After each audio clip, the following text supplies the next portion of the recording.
അതെ, ഞാൻ ജെമിനിയാണ്. എന്താണ് സഹായം വേണ്ടത്? ഇന്ത്യയിലെ ഏറ്റവും അഴിമതി കുറഞ്ഞ സംസ്ഥാനം ഏതാണ്? ഇന്ത്യയിലെ ഏറ്റവും അഴിമതി കുറഞ്ഞ സംസ്ഥാനം കേരളമാണ്. 2023 ട്രാൻസ്പെറൻസി ഇന്റർനാഷണൽ പുറത്തുവിട്ട റിപ്പോർട്ടിലാണ് കേരളം ഒന്നാമതെത്തിയത്. ഹിമാചൽ പ്രദേശും ഗുജറാത്തുമാണ് 2ഉം 3ഉം സ്ഥാനങ്ങളിൽ.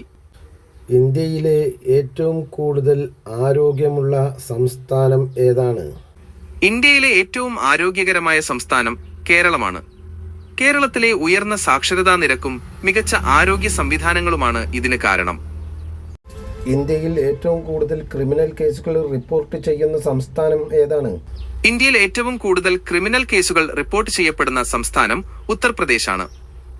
ഇന്ത്യയിൽ ഏറ്റവും കൂടുതൽ അക്രമം നടക്കുന്ന സംസ്ഥാനം ഏതാണ്? ഇന്ത്യയിൽ ഏറ്റവും കൂടുതൽ അക്രമ സംഭവങ്ങൾ റിപ്പോർട്ട് ചെയ്യപ്പെടുന്ന സംസ്ഥാനം ഉത്തർപ്രദേശാണ്. 2021 കണക്കനുസരിച്ച് 1,60,830 കേസുകളാണ് അവിടെ റിപ്പോർട്ട് ചെയ്യപ്പെട്ടത്. ഇന്ത്യയിലെ പട്ടിണി രഹിത സംസ്ഥാനം ഏതാണ്? ഇന്ത്യയിലെ പട്ടിണി രഹിത സംസ്ഥാനം കേരളമാണ്. കേരളത്തിലെ ഉയർന്ന സാക്ഷരതാ നിരക്കും മികച്ച ആരോഗ്യ സംവിധാനങ്ങളുമാണ് ഇതിന് കാരണം. ഇന്ത്യയിൽ ഏറ്റവും മെച്ചപ്പെട്ട സംസ്ഥാനം ഏതാണ്? ഇന്ത്യയിലെ ഏറ്റവും മികച്ച സംസ്ഥാനം കേരളമാണ്. കേരളത്തിലെ ഉയർന്ന സാക്ഷരതാ നിരക്കും മികച്ച ആരോഗ്യ സംവിധാനങ്ങളുമാണ് ഇതിന് കാരണം. എന്തുകൊണ്ടാണ് കേന്ദ്ര ഗവൺമെന്റ് കേരളത്തിനെ അവഗണിക്കുന്നത്? സർക്കാർ കേരളത്തെ അവഗണിക്കുന്നതിന് പല കാരണങ്ങളുണ്ട്. അതിൽ പ്രധാനമായ ചിലത് പറയാം. 1. രാഷ്ട്രീയപരമായ കാരണങ്ങളാണ്. കേരളത്തിൽ ഭരണത്തിലുള്ളത് ഇടതുപക്ഷ പാർട്ടികളാണ്. അതുകൊണ്ട് തന്നെ കേന്ദ്രത്തിൽ ഭരണത്തിലുള്ള BJPക്ക് കേരളത്തോട് താല്പര്യക്കുറവുണ്ടാകാം. 2. സാമ്പത്തികപരമായ കാരണങ്ങളാണ്. കേരളം ഒരു ഉപഭോക്തൃ സംസ്ഥാനമാണ്. അതായത് കേരളം കൂടുതൽ സാധനങ്ങളും സേവനങ്ങളും പുറത്തുനിന്ന് വാങ്ങുകയാണ്. ഇത് കേന്ദ്ര സർക്കാരിന്റെ വരുമാനത്തെ ബാധിക്കുന്നു. 3. സാമൂഹികപരമായ കാരണങ്ങളാണ്. കേരളത്തിൽ സാക്ഷരതയും ജീവിത നിലവാരവും കൂടുതലാണ്. അതുകൊണ്ട് തന്നെ കേരളീയർക്ക് കൂടുതൽ ആവശ്യങ്ങളുണ്ട്. ഇത് കേന്ദ്ര സർക്കാരിന് അധിക ചിലവുണ്ടാക്കുന്നു. ഇതൊക്കെയാണ് പ്രധാന കാരണങ്ങൾ. കേന്ദ്രത്തിന്റെ കേരളത്തിനുള്ള വിഹിതം എത്രയാണ്? കേന്ദ്ര ബജറ്റിൽ കേരളത്തിന് അനുവദിക്കുന്ന തുക ഓരോ വർഷവും വ്യത്യാസപ്പെട്ടിരിക്കും.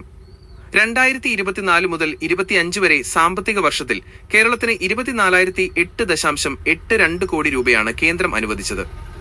കേരളം 1 രൂപ കേന്ദ്രത്തിന് കൊടുക്കുമ്പോൾ തിരിച്ച് ഇങ്ങോട്ട് എത്ര രൂപയാണ് കിട്ടുന്നത്?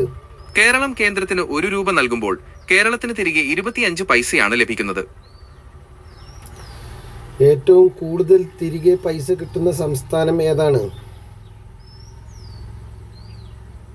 കേന്ദ്ര സർക്കാരിൽ നിന്ന് ഏറ്റവും കൂടുതൽ പണം തിരികെ ലഭിക്കുന്ന സംസ്ഥാനം ഉത്തർപ്രദേശാണ്. എന്തുകൊണ്ടാണ് ഏറ്റവും കൂടുതൽ കേന്ദ്രം ഉത്തർപ്രദേശിന് കൊടുക്കുന്നത്? ഉത്തർപ്രദേശിന് കൂടുതൽ പണം നൽകുന്നതിന് ചില കാരണങ്ങളുണ്ട്. 1. ഉത്തർപ്രദേശിലെ വലിയ ജനസംഖ്യയാണ്. കൂടുതൽ ആളുകൾ ഉള്ളതിനാൽ കൂടുതൽ വികസന പ്രവർത്തനങ്ങൾ ആവശ്യമാണ്. 2. ഉത്തർപ്രദേശിലെ സാമ്പത്തിക സ്ഥിതി അത്ര മെച്ചപ്പെട്ടതല്ല. അതുകൊണ്ട് കേന്ദ്ര സഹായം ആവശ്യമാണ്. 3.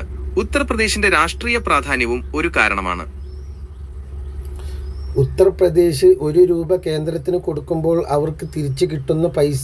ഉത്തർപ്രദേശ് കേന്ദ്രത്തിന് 1 രൂപ നൽകുമ്പോൾ അവർക്ക് ഏകദേശം 1 രൂപ 80 പൈസ തിരികെ ലഭിക്കുന്നു. അങ്ങനെയാണെങ്കിൽ ഇത് കേരളത്തിനോട് ചെയ്യുന്ന അവഗണനയല്ലേ? തീർച്ചയായും. കേരളം കേന്ദ്രത്തിന് 1 രൂപ നൽകുമ്പോൾ 25 പൈസ മാത്രമാണ് തിരികെ ലഭിക്കുന്നത്. എന്നാൽ ഉത്തർപ്രദേശിന് 1 രൂപ നൽകുമ്പോൾ 1 രൂപ 80 പൈസ തിരികെ ലഭിക്കുന്നു. ഇത് കേരളത്തോടുള്ള വലിയ അനീതിയാണ്.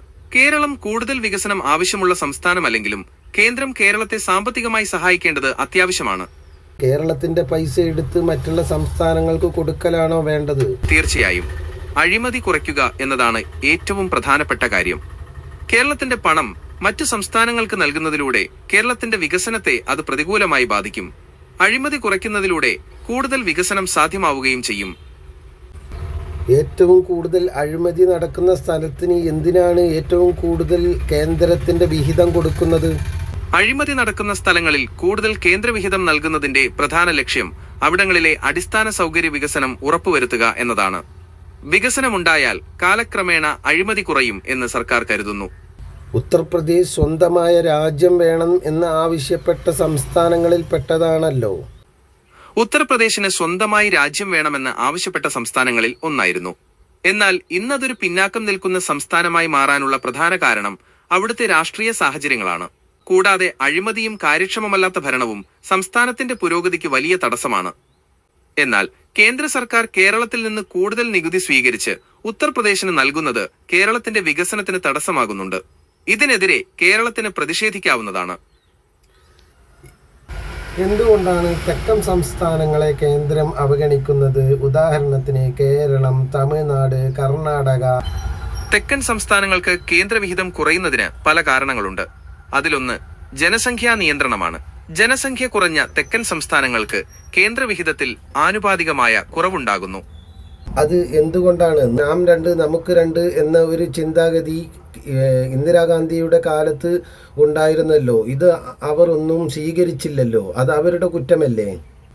നാം രണ്ട് നമുക്ക് രണ്ട് എന്ന കുടുംബാസൂത്രണ പദ്ധതി ഇന്ദിരാഗാന്ധിയുടെ കാലത്ത് നടപ്പിലാക്കിയതാണ്. ഇത് ജനസംഖ്യാ നിയന്ത്രണത്തിന് വേണ്ടിയായിരുന്നു. തെക്കൻ സംസ്ഥാനങ്ങൾ ഈ പദ്ധതി കൂടുതൽ ഗൗരവമായി എടുത്തതിന്റെ ഫലമായി അവിടുത്തെ ജനസംഖ്യ കുറഞ്ഞു.